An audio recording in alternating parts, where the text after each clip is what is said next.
प्यारे बच्चों, नमस्कार। आज की ऑनलाइन क्लास में आपका स्वागत है।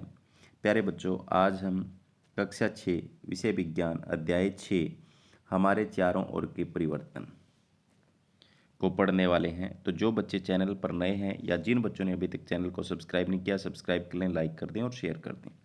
तो शुरू करते हैं आज की क्लास। कल्पना कीजिए, यदि आपको अपने चारों ओर किसी भी वस्तु में परिवर्तन करने की कोई जादुई शक्ति अचानक मिल जाए, क्या यह एक बड़े मज़े की बात नहीं होगी कि वे कौन सी वस्तुएं हैं जिन्हें आप बदलना चाहोगे। तो प्यारे बच्चों, जिस बच्चे को जिस चीज़ की ज़रूरत होगी वो उसी अनुसार उस वस्तु को बदलना चाहेगा। वास्तव में हमारे पास वास्तव में हमारे पास कोई जादुई शक्ति नहीं है, फिर भी हम अपने चारों ओर की कुछ वस्तुओं को बदल सकते हैं। शायद बहुत सी वस्तुएं हैं। क्या आप कुछ ऐसी वस्तुओं की सूची बना सकते हैं जिन्हें आप बिना किसी जादू का प्रयोग किए बदल सकते हैं? हमारे चारों ओर के बहुत से परिवर्तन अपने आप होते रहते हैं। खेतों में फसलें समय अनुसार बदलती रहती है। किसान जो है वो खेत में फसल बोता है, धीरे धीरे बड़ी होती है, पहले हरे रंग की होती है, फिर पकने को तैयार होती है, उसका रंग सोने जैसा हो जाता है। पत्तियां रंग बदलती हैं और सूख कर पेड़ों से गिर जाती हैं, और फूल खिलते हैं फिर मुरझा जाते हैं। क्या कोई परिवर्तन आपके शरीर में भी होते हैं? बिल्कुल होते हैं। आपके नाखून बढ़ते हैं आपके नाखून बढ़ते हैं, आपके बाल बढ़ते हैं तथा आप बढ़कर लंबे हो जाते हैं। जैसे बच्चा पहले छोटा होता है, आप भी पहले छोटे थे, अब बड़े हो गए हैं। इन सब के बढ़ने के साथ आपका वजन भी बढ़ जाता है। क्या आपको पहले भी महसूस हुआ कि आपके चारों ओर हर समय बहुत से परिवर्तन होते रहते हैं? परिवर्तन किसे कहते हैं? बदलाव को जो आप अपने चारों ओर महसूस करते हो, उन्हें हम क्या कहते हैं? परिवर्तन कहते हैं। क्या कुछ परिवर्तनों के साथ साथ समूह में रख सकते हैं? बिल्कुल रख सकते हैं, अगर हमें पता हो उनके बारे में। तो हम विभिन्न प्रकार के परिवर्तनों को समूह में कैसे रख सकते हैं? इनमें यदि कोई समानता मिलेगी तो वह हमारे लिए सहायक होगी। यानी बहुत सारी परिवर्तन हमारे सामने हो और हमें उनकी समानताओं के बारे में पता हो तो हम उनको एक जगह पर रख सकते हैं। तो देखो, पहले हमें ये पता होना चाहिए भी परिवर्तन जो होते हैं वो कितने प्रकार के होते हैं। तो क्या सभी परिवर्तन सदैव उत्क्रमित किए जा सकते हैं? उत्क्रमित का मतलब क्या है? एक बार किसी में बदलाव ले आए हम, वापस पहले वाले रूप में उसको हम ला सकें। तो देखें जरा, क्रियाकलाप एक करें। एक गुब्बारा लीजिए और उसे फुलाइए, सावधानी बरतें कि वह फट न जाए। गुब्बारे का आकार एवं माप बदल गया है। चित्र 6.1। अब उसकी हवा निकल जाने दें। तो प्यारे बच्चों देखो, ये जो गुब्बारा है, ये गुब्बारा जो है वो फूल गया है। अगर पहले हम देखें, फूलने से पहले छोटा था, फुलाने पर कैसा हो गया? बड़ा हो गया। वापस हवा निकाल दें तो छोटा हो जाएगा। यानी ये पहले किसी रूप में था, फुलाने पर बड़ा हो गया, दूसरे रूप में आ गया। अब हवा निकालने पर वापस पहले वाले रूप में आ गया। दूसरा क्रिया, गुब्बारे में हवा भरने से इसके आमाप और आकार में परिवर्तन हो जाता है। क्रियाकलाप 2 करके देखते हैं, चलो। एक कागज का टुकड़ा लें, उसे चित्र 6.2 के अनुसार मोड़ें। इससे आपके कागज का टुकड़ा खिलौना हवाई जहाज में परिवर्तित हो गया है। आपको इस हवाई जहाज को कुछ समय तक उड़ाने में बहुत मजा आएगा। यदि आप थक जाएं तो कागज को पुनः सीधा कीजिए। तो आपने कभी हवाई जहाज बनाई होगी और हवाई जहाज जो है उसको वापस कागज को सीधा करके खेलने के बाद छोड़ दिया होगा, तो कागज जो होता है वापस उसी रूप में आ जाता है। ये देखो, हमने यहाँ पर एक हवाई जहाज बनाई कागज से, इस कागज से, और ये ऐसे बन गई हवाई जहाज। वापस इसको सीधा कर लेंगे तो वैसा ही कागज तैयार हो जाएगा। आगे है क्रियाकलाप 3। हम करते हैं, 2 क्रियाकलाप हमने किए, गुब्बारे को फुलाया और कागज से हवाई जहाज बनाई। अब तीसरा जो क्रियाकलाप है, गूंदे हुए आटे की एक लोई बनाइए, इससे रोटी बेलने की कोशिश कीजिए। शायद आप इसके आकार से खुश ना हो तो इस रोटी को दोबारा लोई में परिवर्तित करना चाहोगे। तो छोटे बच्चे जब सीखते हैं रोटी बेलना तो क्या करते हैं, उसका आकार गोल नहीं बनता तो वापस से उसको लोई बना लेते हैं, फिर रोटी बनाते हैं। तो बार बार ऐसा करते हैं। तो आपने देखा वापस उसी रूप में उनको वो ला रहे हैं। तो ऐसे परिवर्तन जो हैं, जो एक बार हम कर सकते हैं और करने के बाद दोबारा पहले वाले रूप में ला सकते हैं, तो इस प्रकार के परिवर्तनों को हम उत्क्रमित परिवर्तन कहते हैं। तो देखो यहाँ पर क्या लिखा हुआ है। अब आपने क्रियाकलाप 1, 2 और 3 में जो 3 परिवर्तन देखे उनके बारे में सोचिए, उनमें एक जैसा क्या है। क्या यह संभव है कि गुब्बारा अपने पूर्व आकार और माप में वापस आ जाए? बिल्कुल आ जाए हवा निकालने पर। क्या कागज का माप पहले और हवाई जहाज बनने के बाद समान है? बिल्कुल समान है। हवाई जहाज बनाने के बाद छोटा हो गया, हवाई जहाज के आकार में आ गया, जब उसको सीधा कर दिया तो वापस वैसा हो गया। क्या गूंदे हुए आटे से पुनः लोई बनाना संभव है? बिल्कुल संभव है। आपने क्या निष्कर्ष निकाला? इन तीनों क्रियाकलापों में यह संभव है कि जिस पदार्थ से यह क्रियाकलाप प्रारंभ किया गया उस पदार्थ को वापस पाया जा सकता है। यदि हाँ, तो इसका मतलब है कि जो परिवर्तन इन क्रियाकलापों में हो रहे हैं उन्हें पूर्व स्थिति में लाया जा सकता है। आइए इन्हीं क्रियाकलापों को कुछ अलग ढंग से करते हैं। इन्हीं क्रियाकलापों को कुछ अलग ढंग से करने की कोशिश करते हैं जो हमने पहले किए। अब क्या करना है, देखो क्रियाकलाप 4 में उसी गुब्बारे को लीजिए जिसका क्रियाकलाप 1 में उपयोग किया गया, उसको उसके पूरे आमाप में फुलाइए और उससे मुख को पतले धागे से कसकर बांधिए। गुब्बारे में अपनी नुकीली पेंसिल से छेद कीजिए। ओह, गुब्बारा फट गया। क्या फटने के बाद गुब्बारा उसी रूप का हो जाएगा दोबारा से? बिल्कुल नहीं होगा। तो अब जो है, क्या उसको पहले वाली स्थिति में हम ले जा सकते हैं? नहीं ले जा सकते। क्रियाकलाप 5। अब देखो अब वही कागज का टुकड़ा जिसे क्रियाकलाप 2 में आपने प्रयोग किया, उसके ऊपर एक हवाई जहाज का रेखा चित्र बनाइए था, उसे बाहरी रेखा के साथ साथ काटिए। देखो ये यहाँ पर चित्र बना लिया और इसको काट दिया। तो काटने के बाद क्या प्यारे बच्चों, कागज को उसी रूप में वापस हम ले जा सकते हैं? बिल्कुल नहीं ले जा सकते। क्रियाकलाप 6 में देखो, अब जो है गूंदे हुए आटे की लोई से रोटी बेलकर उसे तवे पर सेकिए। तो आप देख सकते हैं जो सेकी गई रोटी वो इस तरीके से फूल जाती है। क्या पक्की हुई रोटी से वापस वैसी ही रोटी बनाई जा सकती है? कच्ची गूंदे हुए आटे जैसी की नहीं बनाई जा सकती। तो क्रियाकलाप वही हैं, हमने यहाँ पर बदलाव कर दिया। यदि आपसे वही 3 प्रश्न अब पूछे जाएं जिसके उत्तर आपके क्रियाकलाप 3 करने के बाद दिया था, तो इस बार उनके उत्तर क्या होंगे? हम देखते हैं कि जो परिवर्तन क्रियाकलाप 4, 5, 6 में हुए उनको वापस नहीं किया जा सकता, यानी इन परिवर्तनों को वापस पहले वाले रूप में नहीं ले जाया जा सकता। आप पेंसिल और रबड़ का उपयोग करते हैं, इनके बार बार उपयोग करने से इनके आकार व आमाप में परिवर्तन हो जाता है। क्या इस परिवर्तन को उल्ट सकते हैं? बिल्कुल नहीं उल्ट सकते। आपने कुम्हार को अपने चाक पर काम करते जरूर देखा होगा। वो मटके बनाता है, अपने चौक को गोल गोल घुमाता रहता है, वह मिट्टी के ढेर को बर्तनों में बदल देता है। क्या यह बर्तन उत्क्रमित किए जा सकते हैं? हाँ, किए जा सकते हैं, जब तक वो बर्तन पके ना। अब वह मिट्टी के बर्तन को भट्टी में सेकता है। क्या अब इस परिवर्तन को उत्क्रमित किया जा सकता है? अब नहीं किया जा सकता पकाने के बाद। क्रियाकलाप 6.1 में कुछ सामान्य परिवर्तन दिए गए हैं। आपके विचार में इनमें से किन परिवर्तनों को उत्क्रमित किया जा सकता है, यानी पहले वाले रूप में ले जाया जा सकता है? और जिन परिवर्तनों को पहले वाले रूप के अंदर वापस नहीं ले जाया जा सकता उनको हम अनुत्क्रमणीय परिवर्तन कहते हैं। हमने देखा कि परिवर्तनों के वर्गीकरण का एक तरीका है यह देखा जाए कि क्या उन्हें उत्क्रमित किया जा सकता है।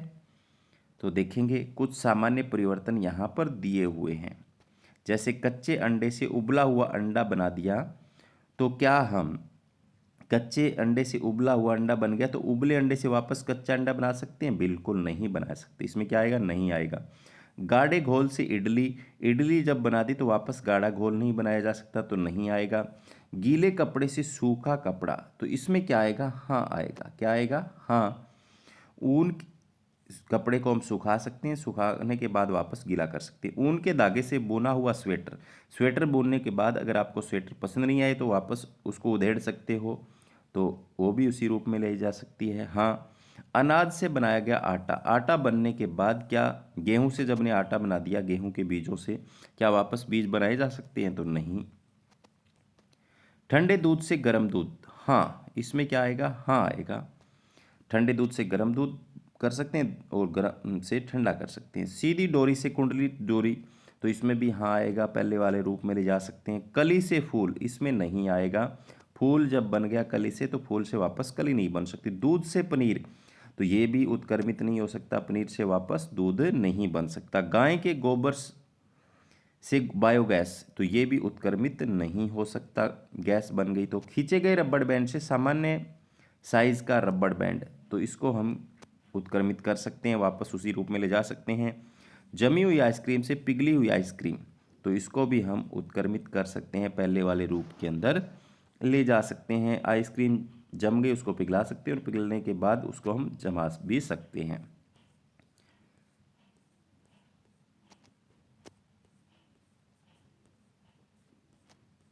क्या परिवर्तन करने के अन्य तरीके हो सकते हैं?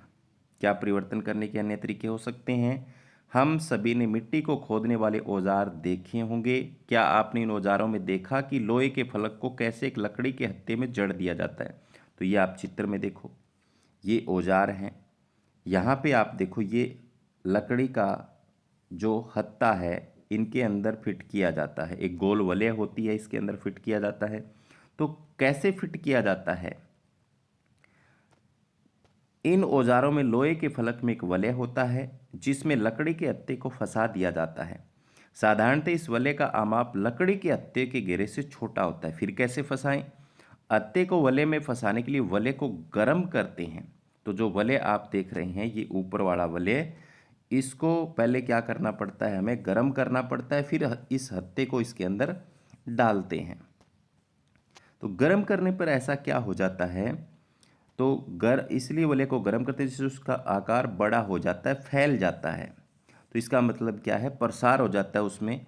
अब अत्ता आसानी से इसमें जड़ दिया जाता है। जब वलय ठंडा हो जाता है तो सिकुड़ जाता है, जिससे यह अत्ते पर कस जाता है। तो प्यारे बच्चों, प्रसार किसे कहते हैं? जब वस्तुओं को गर्म किया जाता है तो वो फैल जाते हैं, तो उन्हें प्रसार कहते हैं। संकुचन किसे कहते हैं? जब ठंडा किया जाता है तो वो संकुचित हो जाते हैं, सिकुड़ जाते हैं, उसे संकुचन कहते हैं। इसी प्रकार से परिवर्तन का उपयोग बैलगाड़ी के लकड़ी के पहिए पर लोहे की रिम को कसने के लिए भी किया जाता है, जैसा कि चित्र 6.7 में दर्शाया गया है। धातु के रिम को लकड़ी के पहिए के घेरे में थोड़ा सा छोटा बनाते हैं। गर्म करने पर रिम पहिए पर, तो आप चित्र में देख सकते हैं, ये जो पहिया है, इस पहिए के ऊपर ये जो रिम चढ़ी हुई है, ये छोटी बनाते हैं और इसको गर्म करके इसके ऊपर छोड़ देते हैं ऐसे, और पानी डाल देते हैं, ठंडी हो जाती है तो इसके ऊपर सिकुड़ जाती है, पूरी टाइट हो जाती है। ठीक है,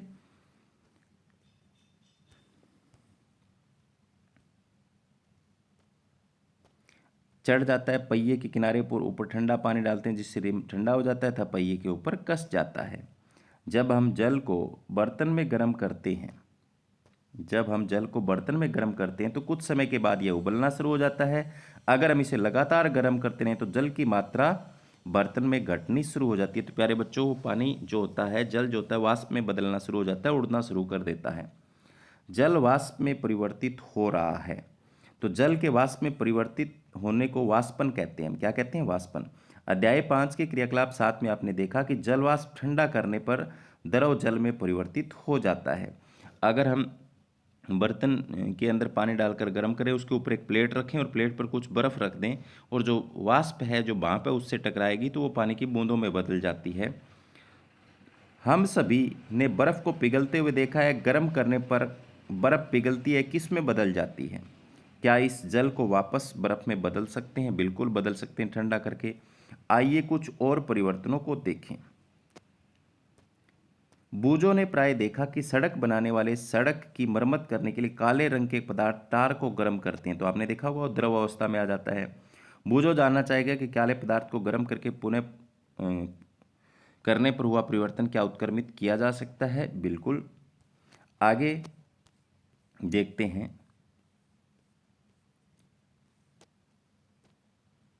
पहली जानना चाहती है, क्या आपने कभी लोहार को औजार बनाते हुए देखा है? लोहे के टुकड़े को लोहार किस प्रकार विभिन्न औजारों में परिवर्तित करता है? लोहे के टुकड़े को जब गर्म करते हैं, जब तक यह लाल न हो जाए तब तक लोहार उसको गर्म करता है। जब यह मुलायम हो जाता है तब उसको पीटकर इच्छा अनुसार औजार का आकार दिया जाता है। गर्म करने पर लोहे में क्या परिवर्तन होते हैं? तो गर्म करने पर लोहा फैल जाता है, प्रसारित हो जाता है और नरम हो जाता है। क्रियाकलाप 7, एक छोटी मोमबत्ती लेकर उसकी लंबाई स्केल से मापें। इसे एक उचित स्थान पर लगाकर जलाएं, कुछ समय तक इसे जलने दें, मोमबत्ती को बुझा दें तथा पुनः उसकी लंबाई मापें। तो जलने पर मोमबत्ती कैसी हो जाएगी? छोटी हो जाएगी। क्या मोमबत्ती की लंबाई में परिवर्तन को उत्क्रमित किया जा सकता है? छोटी होने के बाद उसको बड़ा नहीं किया जा सकता। यदि हम कुछ मोम बर्तन में लें और गर्म करें, मोम पिघल जाएगा, वापस से उसको ठंडा करके उसी रूप में ला सकते हैं। क्या इस परिवर्तन को उत्क्रमित किया जा सकता है? मोम को पिघला करके द्रव में अवस्था में ला सकते हैं और वापस वैसा ही ठोस अवस्था में ला सकते हैं, बिल्कुल कर सकते हैं उसको। क्रियाकलाप 7 को धूप बत्ती से दुराइए, जब तक यह पूरी तरह से जले प्रतीक्षा करें। धूप बत्ती में क्या परिवर्तन दिखाई देते हैं? तो धूप बत्ती जलने पर कुछ नए पदार्थ बनाती है। ये कुछ राख तथा गैस के रूप में हैं। हम इन गैसों को देख तो नहीं सकते, परंतु इसकी मन भावन सुगंध के कारण उन्हें महसूस कर सकते हैं। तो आपने देखा होगा जब अगरबत्ती को जलाते हैं तो राख बनती है और धुआं निकलता है और गैसें निकलती हैं जिससे खुशबू आती है हमें। क्या इस परिवर्तन को उत्क्रमित किया जा सकता है? बिल्कुल नहीं किया जा सकता। क्या मोमबत्ती जो अगरबत्ती जलने के बाद वैसी अगरबत्ती बन सकती है? नहीं बन सकती। इस प्रकार माचिस की तीली में क्या परिवर्तन हुए जिसे मोमबत्ती को जलाने में उपयोग किया? तो माचिस की तीली भी जलाने पर वापस उसी रूप में माचिस नहीं बन तीली नहीं बन सकती। अभी तक हमने परिवर्तनों को नियत वस्तु या उनके पदार्थ पर देखा। जब दो पदार्थ एक मिश्रण के रूप में हो तब होने वाले परिवर्तन किस प्रकार के होंगे? तो अध्याय 4 में हमने नमक को जल में घोला था। क्या आपके अनुसार उस समय जल या नमक में कोई परिवर्तन हुआ? बिल्कुल नहीं हुआ, लेकिन घोल बन गया उसका। अब वापस से भी हम उसको अलग अलग कर सकते हैं। पानी को गर्म कर देंगे तो नमक नीचे रह जाएगा, पानी उड़ जाएगा। क्या इस परिवर्तन को उत्क्रमित करना संभव है? बिल्कुल। अध्याय 5 के क्रियाकलाप में हमने नमक के विलयन को गर्म करके वापस नमक प्राप्त किया था। इस प्रकार हम ये कह सकते हैं कि नमक को पानी में घोलने से हुए परिवर्तन को उत्क्रमित किया जा सकता है। पहली ने पूछा, क्या आपने दही को जमते हुए देखा है? गुनगुने गर्म दूध में दही की थोड़ी सी मात्रा मिलाई जाती है। तो आप सबके घर में दही जमाया जाता होगा, तो गर्म दूध किया जाता है, उसमें थोड़ी सी लस्सी डाल देते हैं जिसको हम जामन बोलते हैं। तो दूध को हिलाकर कुछ घंटों के लिए एक गर्म स्थान पर आराम से रख देते हैं। कुछ ही घंटों में दूध दही में परिवर्तित हो जाता है। क्या वापस दही से दूध बनाया जा सकता है? बिल्कुल नहीं बनाया जा सकता। क्या इस परिवर्तन को उत्क्रमित किया जा सकता है? बिल्कुल नहीं किया जा सकता। हमने देखा कि पदार्थों को गर्म करके या किसी अन्य पदार्थ के साथ मिश्रित करके उनमें कुछ परिवर्तन लाए जा सकते हैं। हमने यह भी देखा कि कुछ परिवर्तन उत्क्रमित किए जा सकते हैं या वापस उसी रूप में लाए जा सकते हैं जो पहले वाले रूप में, जबकि कुछ अन्य को उत्क्रमित नहीं किया जा सकता। हमारे चारों ओर की वस्तुओं को परिवर्तित करने की बहुत सी अन्य विधियां भी हो सकती हैं। यह संभव है कि इनमें से कुछ को उत्क्रमित किया जा सकता है। इस प्रकार हमारे चारों ओर के परिवर्तनों को दो वर्गों में वर्गीकृत किया जा सकता है: परिवर्तन जिन्हें उत्क्रमित किया जा सके तथा परिवर्तन जिन्हें उत्क्रमित न किया जा सकते। तो अपनी उच्च कक्षाओं में इन परिवर्तनों को करने की विधियों के बारे में था, उनको वर्गीकृत करने के बारे में आप विस्तार से अध्ययन करेंगे। तो प्यारे बच्चों, आज हमने परिवर्तन के बारे में पढ़ा। परिवर्तन किसे कहते हैं? तो अपने चारों ओर जो आप बदलाव देखते हैं वो परिवर्तन है। संकुचन किसे कहते हैं? किसी पदार्थ का सिकुड़ना, उसका सिकुड़ने को संकुचन कहते हैं। वाष्पन किसे कहते हैं? जल का वाष्प में परिवर्तन क्या कहलाता है? वाष्पन। प्रसार किसे कहते हैं? किसी पदार्थ का फैलना प्रसार कहलाता है। गलन क्या होता है? किसी पदार्थ का गलना। जैसे बर्फ़ जो है वो पानी में बदलती है तो उसे हम गलन कह सकते हैं। तो ये था अध्याय 6 जो आज हमने पढ़ा। उम्मीद करता हूँ कि आपको समझ में आया होगा। धन्यवाद।